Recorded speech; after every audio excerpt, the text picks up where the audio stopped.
This is Dan of Vagabond Awake, the YouTube channel for Vagabond Buddha. We teach people how to travel all around the world for cheap. But today I would like to discuss how entitlement ruins financial independence and retiring early.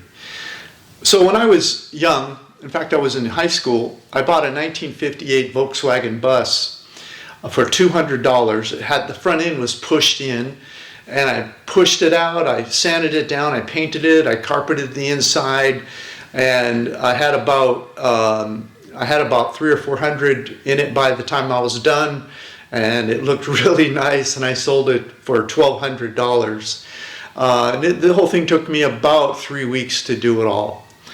And that was a lot of money back then. That was 1976. And so I started flipping cars. I started getting up on Saturday mornings and I would go buy cars out of the newspaper, and I would just try to buy them a few $100s below market. Back then you could buy a small, older gas saver for $500 or $600 and below, which is a couple hundred below market. And then if you cleaned it up really nice, you'd sell it for, maybe $8,000, $9,000. And I would try to do a few of those per month.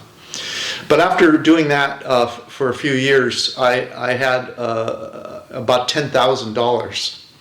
And what I did is I went down to the auto auction, and this was in '79.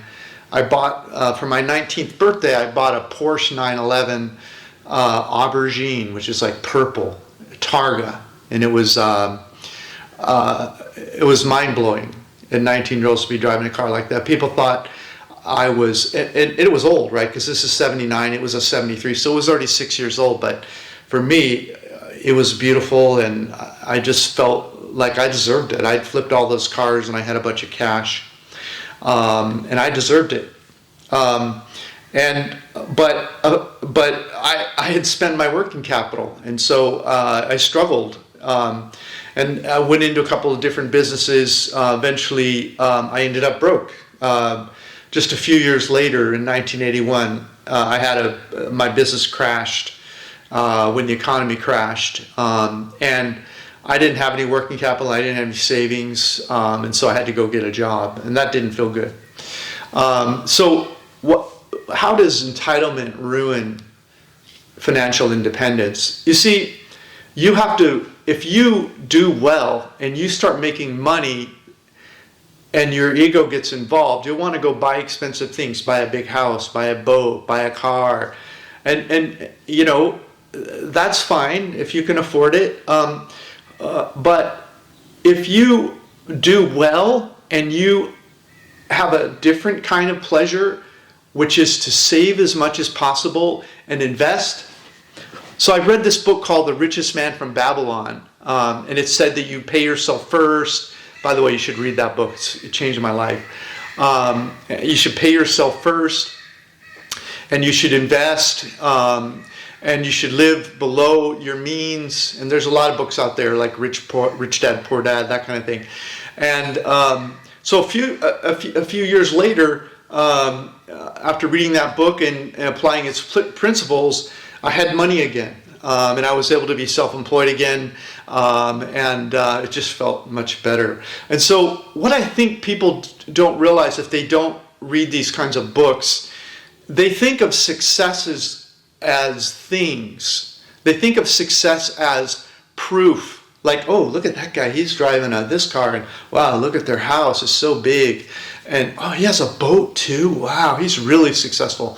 But success is the ability to make money, really. Driving a really nice car and wearing fancy clothes and shoes, all that is just sort of feeds your ego. And so we have this idea that if we do well, we're entitled to drive. Damn it, I work hard, I deserve that car out there. I'm at my desk 60 hours a week, I deserve that nice car out there, damn it. But what we don't realize is if we don't spend now, later we'll have the money, and it'll be the power you get from not living on the edge of your ability, the power you get from having that savings and investments grow, and delaying the gratification, delaying the spending. It's a very peaceful feeling you get if you don't feel entitled to things, but instead you invest and let things compound in your life and live a very simple and elegant life. Then you'll reach financial independence, which means you'll have, cash coming in off of investments and things where you can retire early. And so I remember when I first read the book, Richest Man from Babylon, and just sort of as a mental trick, I was saving more than 10%. I was saving 20, 30, sometimes more, and I would quit spending money. I found all of these ways to not spend money, and so the money grew quick, and it compounds when you start investing it. And so if you don't have this entitlement, like I'm from the U.S. and everyone, it's all about their car and look at their house. So how many square feet is it? And but it's, what does it get you?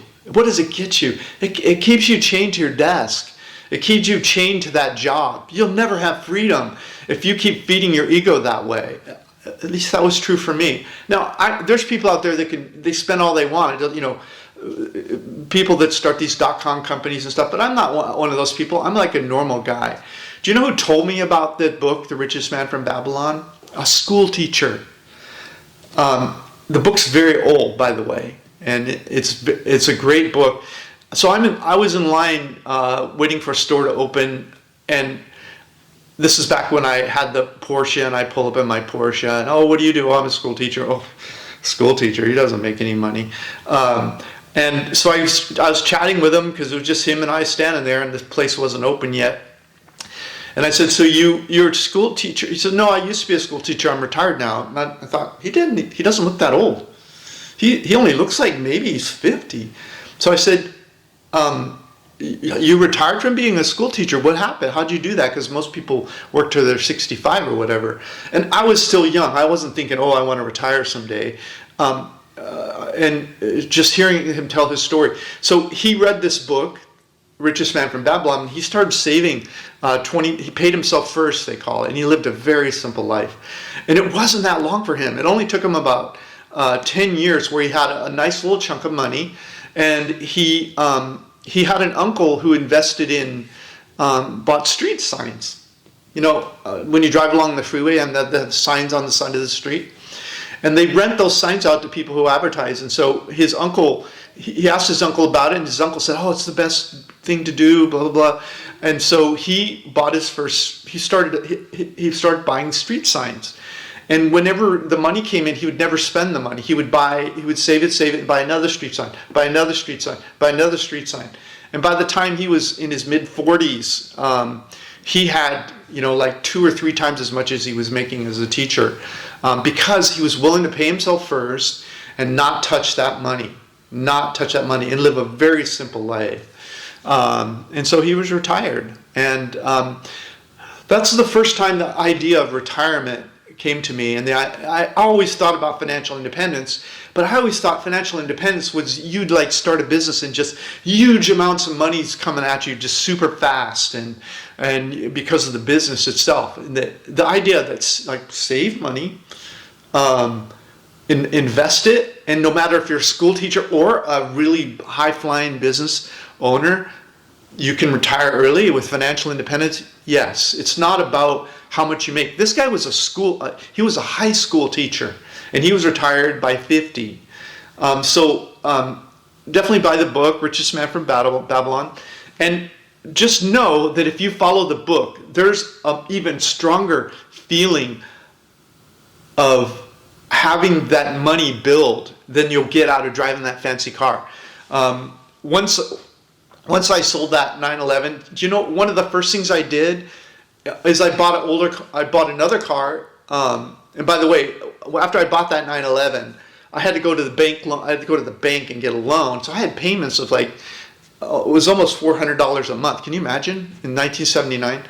But I needed the money so I could keep buying cars to stay in business. So So I was transferring profits into these payments for this car and insurance, and I was spending all this money and fixing it up just to feed my ego. And so you'll feed your ego just as well, better, once you have a pile of money sitting there, and you don't have the weight of the world on your shoulders in monthly payments every month, whether credit card bills or whatever. So anyway, buy that book and just understand that if it's your entitlement, like, oh, I deserve that car. I worked hard. I'll feel good. I feel good when people are looking at me. I'm driving around. I'm 19 years old, and I'm driving a Porsche Targa. Yeah, people were looking at me. They thought I was driving my parents' car, and it was a good feeling. But it doesn't touch the feeling of being your own person, having enough money where you don't have to work anymore if you don't want to. And that comes really fast if you follow these principles. So definitely buy the book and understand that now I travel around the world. I don't have to work. I do still have a business. I teach people how to travel the world and where they can retire for cheap. And cheap is important all through your life because it gives you more choices. Every time you figure out how to save money, it gives you more money later that gives you more power. The power is in accumulating the assets. So, and there's also something very magical about getting the same joys out of life with less money. When you learn how to do the same, how to get the same benefits with less money, you feel like you're winning some kind of game because you're watching all the other people. Wow, that's their life. They're spending that much money, and that's what it looks like. And look at my life. I'm living this way. And so I've enjoyed this whole thing, and I screwed it up at first, and maybe I'll screw it up again. But I think that if you'll buy this book and read it and apply its principles, you're going to end up like I did if you take it seriously, and you'll be free. You'll work for yourself or not at all, and you'll be able to travel the world. So anyway, Richest Man from Babylon. Also have a course on how to make money online if you're interested in that. And thanks for watching this video. This is Dan of Vagabond Awake, the YouTube channel for Vagabond Buddha. This is Dan of Vagabond Awake. The world is changing really fast. You may be retired sooner than you thought, or you may not have as much money as you thought you would. Come check out our over 50 plus retired cheap reports all over the world to learn where you can live on less money. Thanks for watching. Click the link in the notes below this YouTube video to see our retired cheap reports. Hey, if you liked our video, please like, comment, or subscribe. Any of that would help our business. Thanks so much. Thank you so much. Click the link in the notes below this video to get a copy of this content. Plus, grab a free copy of my ebook, How I Fired My Boss and Traveled the World for 13 Years. While you're there, check out our catalog of retired cheap reports all over the world and our hobby income course that we just released. Thanks so much.